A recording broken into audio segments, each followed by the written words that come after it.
E ele frequentava esses universos, né? Fora as relações que ele criou com a marginalidade da época, a bandidagem mesmo, né? Relações amorosas e relações de amizade que ele teve, que deu uma, digamos assim, uma eletricidade para a vida do Hélio muito grande. E como a gente vai ver, os textos que ele passa a escrever, os textos literários, são puxados desse universo, tá? É dali, dessas memórias dessa vida que ele teve na marginalidade criminal, não na marginalidade cultural, na marginalidade criminal carioca, né? O Hélio escondia armas em casa, o Hélio escondia bandidos em casa, tem toda a história com o cara de cavalo, que é muito famosa, né? Que não foi um amor da vida dele, mas foi alguém que ele teve uma relação na época que ele morreu, né?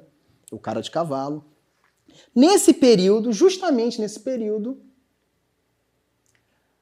o Hélio começa a escrever o que ele chamou de poética secreta. Em agosto de 64, ele finalmente começa a escrever poemas. Então, novamente, por isso que eu estou falando que é um curso em aberto, tá? Não há conclusões, há caminhos para a gente pensar. Ele passa a frequentar um espaço que ele mesmo diz, né? A subida ao Morro da Mangueira me desintelectualizou e colocou o corpo em cena, finalmente, para ele. Ele libertou o corpo, tá? Ele passa a pensar o corpo, ele passa a pensar, né, uma série de questões que, segundo ele, esse período entre 54 e 64 foi um período que ele ficou extremamente voltado para a questão intelectual da arte, tá? Para a questão conceitual do trabalho dele. O Hélio tem textos dessa época já como Cor, Tempo e Estrutura, tá? Textos como os textos que ele desenvolve sobre os bólides. Ele já tinha texto sobre meta-esquemas, o Hélio está pensando conceitualmente a obra dele, influenciado por grandes intelectuais, e quando ele sobe Mangueira, esse castelo todo desmorona e ele passa a trabalhar num outro registro. É interessante a gente pensar também que o Hélio, na época que todo o pensamento intelectual de esquerda, né, estava voltado para uma lógica que o CPC emulava, a lógica de um povo que tem que se engajar na luta revolucionária.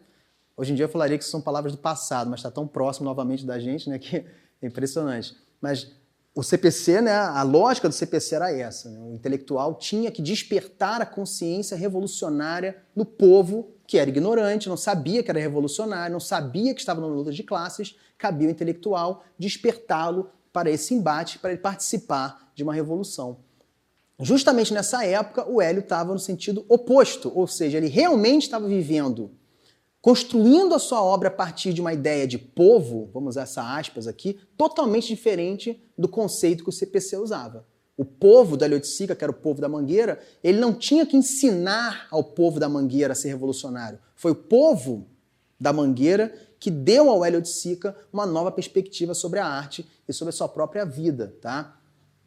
Então, nesse momento que tudo isso está acontecendo, o Hélio passa a desenvolver a sua poética secreta. Eu vou ler um trecho aqui de um documento que eu vou mostrar depois, mas só para vocês verem. Primeira coisa, poética secreta. Já mostra que é um cara que está num lugar de risco, que ainda não sente, de novo, hein, podemos discutir isso, que ainda não sente firmeza para assumir o espaço de produção literária na sua obra.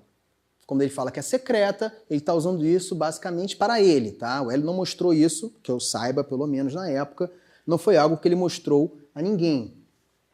Como vocês também vão poder ver, são poemas bem... O cheiro, tato novo, recomeçar, dos sentidos, absorção, lembrança, ó, virá o quê? Far-se-á, virá a ser, será, punhado de futuro, apreensão. Não é nenhum tipo de poema concreto, não é nenhum tipo de poema experimental, é uma poesia quase lírica, é uma poesia que está num campo de uma metafísica ali meio drummondiana naquele momento, tá?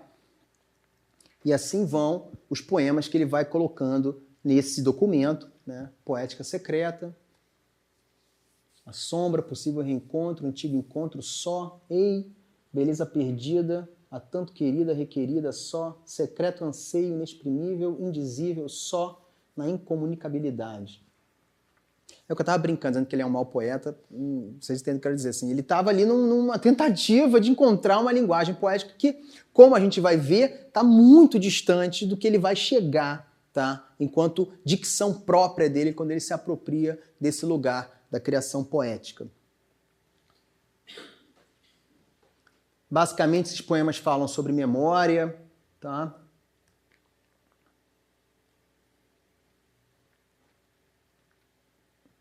Começa a aparecer, né?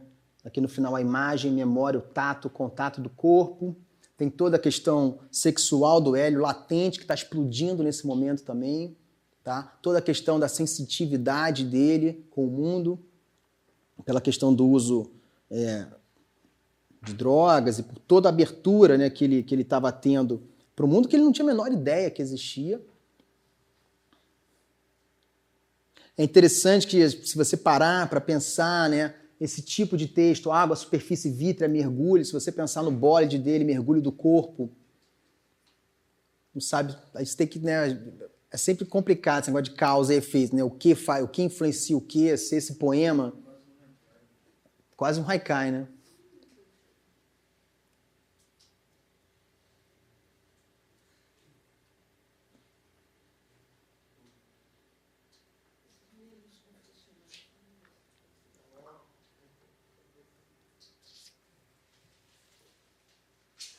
Esse poema é interessante porque ele já estava nesse processo, né, do arquivamento, do autoarquivamento. Porque o autoarquivamento é um processo... Você tem vários tipos de autoarquivistas, né? Uma comparação geracional com ele é o Glauber Rocha. O Glauber Rocha também tem um arquivo gigantesco. Só que o que o Glauber Rocha fazia? Ele escrevia jogando em pastas, em malas. O Glauber saiu do Brasil em 66... Depois ele voltou em 67, depois em 68 ele sai de novo, ele vai morar em Nova York, depois ele mora no Chile, depois ele mora em Roma, depois ele mora em Cuba, depois ele vai para não sei aonde, e ele vai largando, ele largava malas, né, pelos lugares, e quando ele morre, para a mãe dele montar o Tempo Glauber, o arquivo Glauber, a dona Lúcia, ela teve que empreender uma pesquisa arqueológica, ela tinha que ir em todos os lugares, catando todas as malas.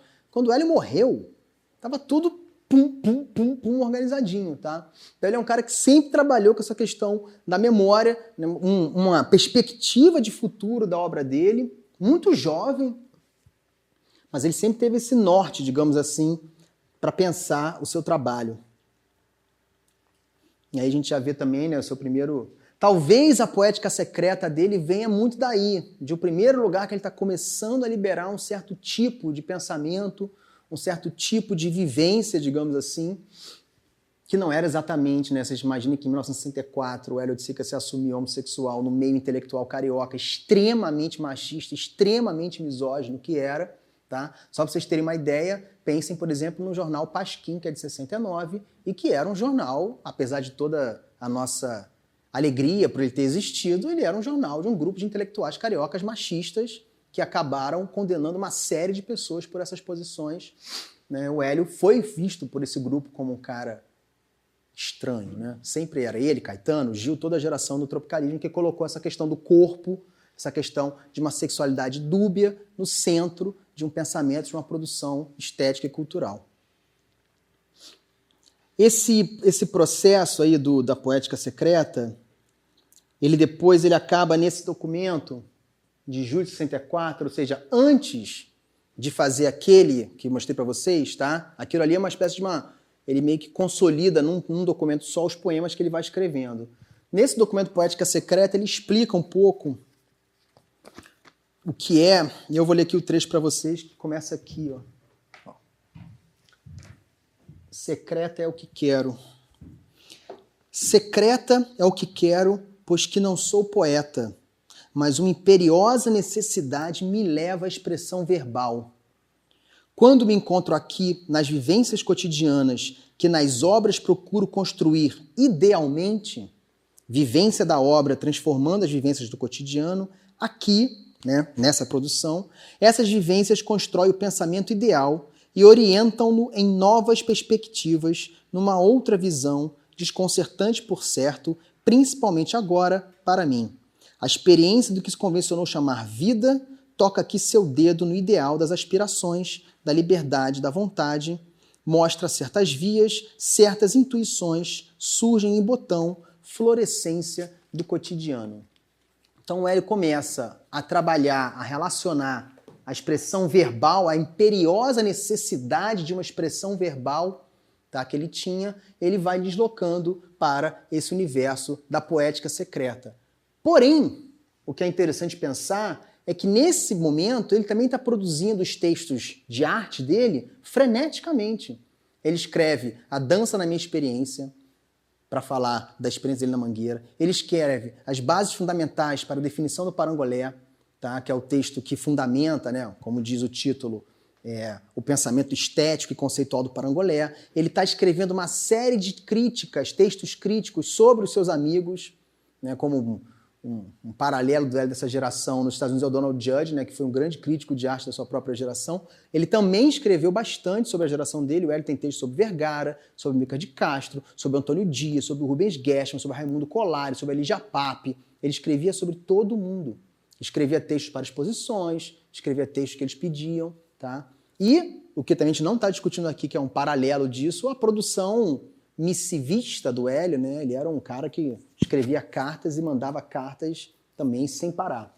Então ele continua produzindo os textos que ele sempre produziu, mas ele vê nessa produção uma especificidade que se descola da produção textual que ele já estava acostumado a fazer. Foi mais ou menos nessa brecha que eu acabei entrando, me interessando por isso. Porque ele faz essa cisão entre essa produção chamada por ele na época de poética secreta e uma produção dele totalmente já legitimada, né? O Hélio, muito jovem, publicava no Supremo Dominical Jornal do Brasil, o Hélio publicava em revistas de arte da época, ele era chamado para escrever sobre arte, além de conceituar sua própria obra. Então, aqui nesse momento acontece uma cisão, uma fratura desse escritor, vamos chamar ele assim, também de uma forma bem ampla. Esse escritor, ele acaba, como ele disse aqui, algo do cotidiano, a florescência do cotidiano faz emergir esse novo produtor de textos dentro da própria produção do Hélio de Sica, tá?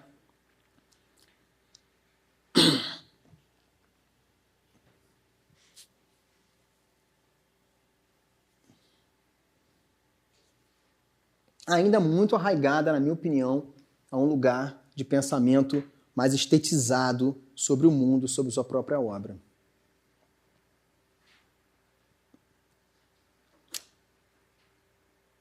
Bom, a partir da poética secreta, o Hélio abre a porteira e começa a escrever poemas, tá? Com bastante regularidade. Esse é engraçado, interessante esse documento porque está dentro de um papel da ITT, né, que era um telex da época, né? Porque o Hélio, quando o pai dele morre, o Hélio vai trabalhar na Radiobras da época, que era o que recebia informações de telex, tá? Era o emprego do Hélio nesse período, onde ele tinha que... O Hélio não fazia nenhum dinheiro como artista na época. Aliás, nunca fez em vida. Morreu quebrado, duro, pobríssimo. Não sei se vocês sabem disso, que o Hélio em Nova York... A gente vai falar disso na última aula, mas em Nova York ele teve vários problemas, seja com a justiça, seja com a vida dele. Foi quando ele começou a vender os meta-esquemas dele. Ele só vendeu em vida meta-esquema, mais nada. E ele fez mais de 300 meta-esquemas.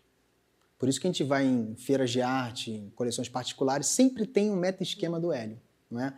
Ele vendia os meta-esquemas dele em Nova York por $300. Hoje em dia, alguns valem $300 mil, tá? Mas isso é um outro papo também que não cabe aqui a gente entrar agora. Então, nessa época, ele tinha esse emprego e ele continua produzindo seus poemas, continua falando, né? Agora vocês veem que já tem uma pegada um pouco diferente. Tempo, não quero perder, presença, iminência triste da ausência, violência, voltar, desejo da não-morte, matar, sobreviver, presença macia e fugaz, ter, não ter ou possuir, dilema, necessidade de viver, matar ou morrer, mas no amor não pode haver fuga. Se há e como se não houvesse, quero ter, tenho, apesar de não ter, amo. Ele já estava envolvido aí com alguns caras, né, vamos dizer assim, ligados à criminalidade dessa época, inclusive o Cara de Cavalo, que é um episódio na história carioca. Vocês sabem a história do Cara de Cavalo? Como é que ele morreu? Por quê? É uma história completamente inacreditável. O Cara de Cavalo, ele era um bandido pé de chinelo, tá? E o que ele fazia, ele era do Morro do Esqueleto. O Morro do Esqueleto era um morro em frente à Mangueira. Não sei se alguém conhece aqui, quem conhece o Rio. O Morro do Esqueleto é onde hoje em dia é o UERJ. Ali do lado do Maracanã, ali era o Morro do Esqueleto. O Morro do Esqueleto foi desmontado para construírem a UERJ. Ele era um bandido dali e ele passou a ser perseguido pela polícia porque ele, a expressão da época, ele achacava os pontos de bicho. Ele cobrava uma grana dos bicheiros da área. Os bicheiros ficaram indignados e foram reclamar com quem? Com a polícia, né? Claro. Os bicheiros reclamaram com a polícia. A polícia, na época, tinha um batalhão chamado Esquadrão Motorizado, tá? Que era dirigido, digamos assim, o comandante era um cara chamado Lecoq. Os motoqueiros era a escuderia Lecoq, que é o germe do Esquadrão da Morte, né? Eles eram o EM, Esquadrão Motorizado. O símbolo dele já era uma caveira, tá? As pessoas que trabalhavam no Esquadrão Motorizado do Lecoq eram o Sivuca, o Hélio Viz, uma rapaziada bem tranquila. E, por acaso, esse cara passa a perseguir o Cara de Cavalo, tem uma troca de tiros no bairro de Vila Isabel, e o Cara de Cavalo simplesmente mata o Lecoq, o chefe da galera. Então ele passa a ser um perseguido, né? Um criminoso mais do que perseguido no Rio de Janeiro pela galera mais barra pesada da polícia. E na época também no Rio tinha um outro policial chamado Perpétuo, que era o contrário, era o famoso delegado porta de cadeia. Era o cara que mandava prender sem dar um tiro. Ele chegava no base do morro, conhecia todo mundo e falava, manda descer, e o cara descia, ia com um Perpétuo, tranquilo. Encurtando uma longa história, o Perpétuo descobre que o Cara de Cavalo está escondido na Mangueira, vai lá para prender o Cara de Cavalo, um policial do Esquadrão Motorizado do Lecoq descobre que ele está indo prender, vai lá, uma confusão, resultado, o Perpétuo também é assassinado. Então os dois grandes policiais do Rio de Janeiro da época morrem por causa do Cara de Cavalo. Então ele vira realmente o cara mais procurado do Rio de Janeiro, talvez, da história. Antes dele tinha um Mineirinho, que também morreu em condições, que até virou... O Perpétuo morre nesse momento, mas o Cara de Cavalo não. Aí ele vai se esconder em Cabo Frio. É nesse jogo aí que o Olho de Sica tá por dentro, que ele guarda o Cara de Cavalo em casa até ele ir para Cabo Frio, se esconder numa casa lá, acaba sendo encontrado, é morto com mais de 60 e poucos tiros, né? Há uma confusão, porque no bólide Cara de Cavalo, que o Olho de Sica faz, né, que tem um corpo estendido numa beira de rio, aquele não é o corpo do Cara de Cavalo, é um corpo de um outro bandido. Ninguém viu o corpo do Cara de Cavalo exatamente. Bom, não importa. Sei que o Hélio já estava nessa época envolvido e o Hélio passa a ficar muito abatido porque os bandidos amigos dele, e lembrando que naquela época, né, de bandido era realmente um cara que botava um 38 na cintura e roubava farmácia e açougue, né? Porque ninguém assaltava banco, ninguém sequestrava, não tinha tráfico, não tinha nada. Era um seja marginal, seja herói nesse sentido, né? Era um cara que enfrentava o sistema sozinho, dentro da perspectiva do Hélio, né? Não estou aqui legitimando, mas era diferente. E o Hélio passa a ficar muito abatido com essas mortes de amigos dele, tá? Então a gente vai começar a ver esses poemas dessa época, ó. Novamente o espaço deserto, grandeza do porvir, fluidez dos momentos, sucessão, frio, cansaço e vontade de não parar, desejo de calor, desencontro, ir e vir. Você vê que ele já começa, ó, a usar o travessão, ele já começa a espacializar mais os textos dele, já está totalmente diferente do que aquela Poética 64, que era mais lírica, né, falando de coisas mais subjetivas.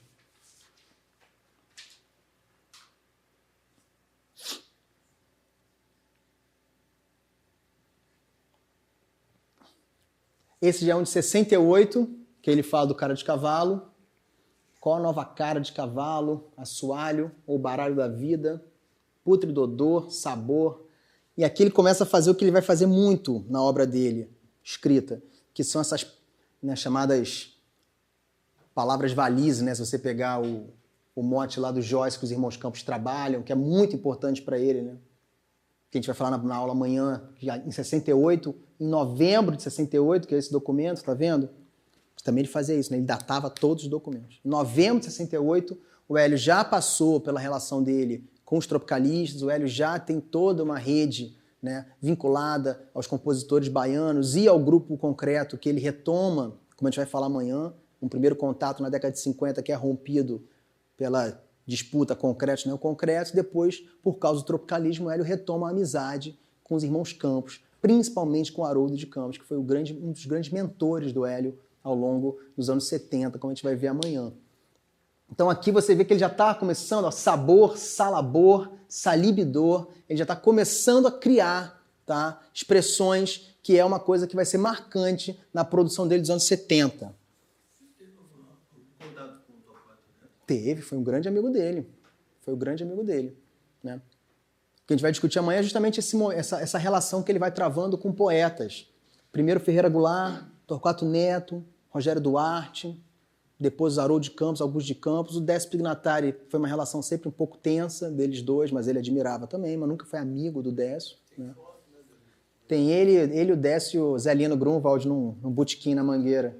O Hélio de sunga, o Décio de sunga, né? É hilário aquela foto. Foto do Ivan Cardoso, né? Outro maluco amigo dele também. E ele foi muito amigo do Torquato, muito amigo. E do Ali Salomão, e de todo esse pessoal, foi um pessoal que o Hélio agregou, né? Essa que é a grande discussão interessante. O Hélio ficou muito mais próximo dos escritores do que dos músicos, apesar dele ter todo um desejo também musical na vida dele, né? A gente vai ver aqui uma tentativa de letra. Ele tenta fazer uma letra com Jardim Macalé, quer dizer, ele faz uma letra com Jardim Macalé, que Macalé até gravou recentemente, mas a gente vai ver que é uma letra toda experimental, de sons e tal.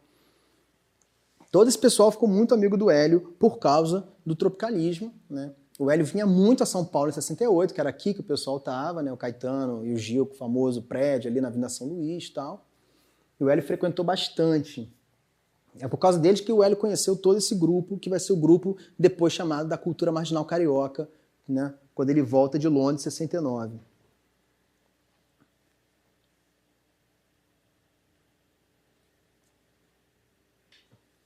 E a gente vai ver que esses poemas do Hélio, dessa época, já são poemas totalmente voltados para a relação dele, né, com...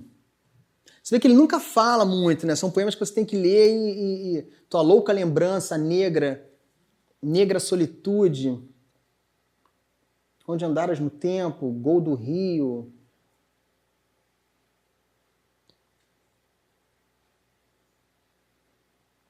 Isso aqui que a gente está vendo, dessa produção dele, já falando da favela, falando dessas relações dele, é o que vai eclodir depois nos textos que a gente vai ver quando ele começa a escrever em Londres.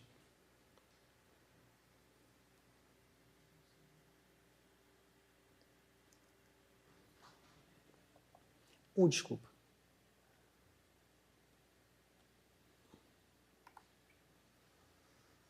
Essa é a letra que ele faz com o Macalé, que se chama Putney Gil, que são só a sonoridade da palavra Putney Gil, e que o Macalé grava recentemente. Mas isso já é 70, já é quando ele volta de Londres. Estou só mostrando algumas coisas dessa produção poética dele dessa época. Eu estilo assim meio concreto, né? Uhum. Mas vocês viram desenho de quê aí?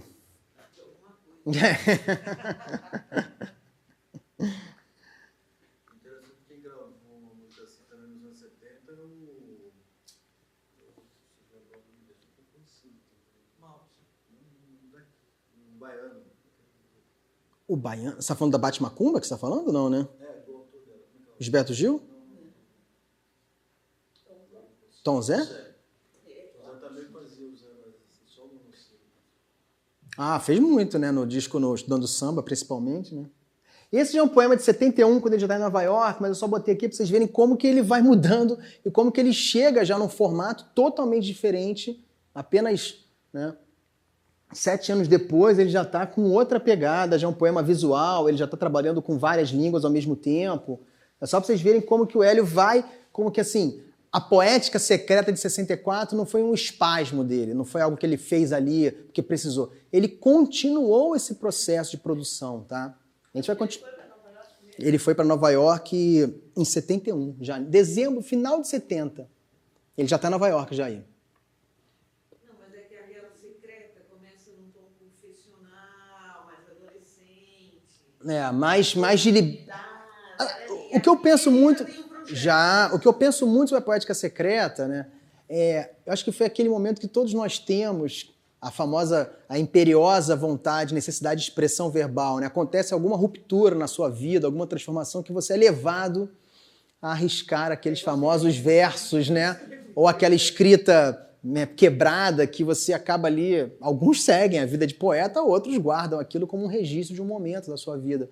Mas o Hélio permaneceu, ele seguiu trabalhando com essa perspectiva poética do trabalho dele, né? Aí já são textos dele bem mais longos que ele começa a chamar de conto. Então vamos lá. Em 68, apenas 2 ou 3 dias antes do AI-5, 13 de dezembro de 68, o Hélio embarca com o Torquato Neto para a sua famosa exposição em Londres, na Whitechapel Gallery, convidado pelo Guy Brett, pelo curador Guy Brett, né? Ele vai de navio, uma viagem que, segundo ele, isso tudo está nas cartas que ele troca com a Lygia Clark, no livrinho, que é o segundo livro que sai do Hélio depois do Aspero Grande Labirinto, são as cartas com a Lygia Clark, um livro bastante reduzido em relação à quantidade de cartas que eles trocam, mas compreensivo para a época, tal, que eles queriam lançar, né? Aquelas cartas são geniais, as cartas do Hélio. Então o Hélio ele embarca para Londres com o Torquato Neto de navio, numa viagem hilária que ele narra nas cartas. Chega a Londres, ele tem um amigo, um contato em Londres, tá? Que é o David Medalha, que leva ele para morar numa comunidade. A gente está falando aqui de Londres, 69, é o auge do Summer of Love, é o auge do... Quer dizer, Summer of Love é 67 São Francisco, mas era o auge da Swing London, que se chamava na época, né? Os Beatles acabando, toda aquela agitação, Yoko Ono e John Lennon morando em Londres e tal, e o Hélio vai para lá com o Torquato Neto, Caetano e Gil e a família chegando logo depois, tá? E o Hélio vai morar numa comunidade hippie, completamente hippie, e ele não aguenta nem uma semana. Isso que é interessante do Hélio. Ele era louco, mas ao mesmo tempo tinha que ter ordem. Ele não aguentava viver no meio da loucura. Louco bastava ele. Então ele vai morar nessa comunidade, que ele fala nas cartas, reclama que a cozinha e o banheiro são juntos, que ninguém dormia, e ele precisava dormir, ele precisava fazer o trabalho dele, etc e tal. Ele larga o Torquato Neto lá e vai morar no apartamento de um amigo. Depois dá 1000 problemas com o Torquato Neto, que não cabe aqui também a gente entrar, 1000 defeitos que o Torquato Neto dá lá em Londres, rouba coisas dos outros, não. O Hélio vai, né, e ele monta a exposição, tal, e nesse momento em Londres, ele aparecem 3 novidades. Uma são esses textos que ele chama de conto, o título é sempre conto. Às vezes os textos têm apenas uma página, tá? Não tem nenhum tipo de narrativa literária formal, não tem nenhum tipo de mote, né, do conto clássico, né, um começo, uma história, um personagem, nada, tá? Esse aí é mais confuso, dá pra gente ler um outro. Ah, peraí, desculpa.